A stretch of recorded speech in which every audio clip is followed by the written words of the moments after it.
Hi hello welcome to GRTV. Chevella parliament గడ్డపై మరోసారి గులాబీ జెండా ఎగరాలి.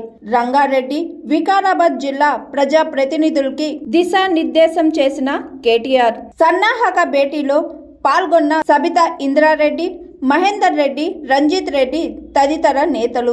చేవెళ్ల పార్లమెంట్ గడ్డపై మరోసారి గులాబీ జెండా ఎగరాలని బీఆర్ఎస్ పార్టీ వర్కింగ్ ప్రెసిడెంట్, మాజీ మంత్రి కేటీఆర్ ఆకాంక్షించారు. రానున్న పార్లమెంట్ ఎన్నికల్లో చేవెళ్ల పార్లమెంట్ నియోజకవర్గ గడ్డ మీద బీఆర్ఎస్ గెలిపే లక్ష్యంగా పనిచేయాలని ఆయన సూచించారు.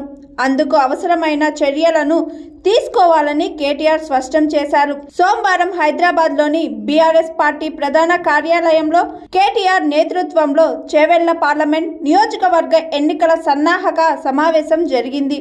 ఇటీవల జరిగిన ఎన్నికల్లో చేవెళ్ల పార్లమెంట్ పరిధిలోని అన్ని అసెంబ్లీ నియోజకవర్గాలకు మన బీఆర్ఎస్ పార్టీ సుమారు 98,000 ఓట్ల లీడ్ ఉందని గుర్తు చేశారు. అదే స్థాయిలో అంతే స్ఫూర్తితో రానున్న పార్లమెంట్ ఎన్నికల్లో పనిచేయాలని చేవెళ్ల ప్రజా ప్రతినిధులకు, కీలక నాయకులకు కేటీఆర్ దిశానిర్దేశం చేశారు. ఎన్నికల్లో సమన్వయం చేసుకుంటూ కోరారు.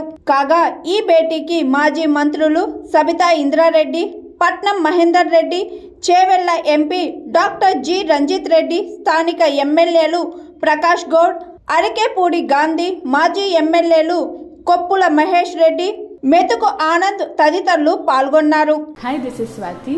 లైక్ చేయండి, షేర్ చేయండి, కమెంట్ చేయండి అండ్ సబ్స్క్రైబ్ చేయండి జిఆర్టీవీ.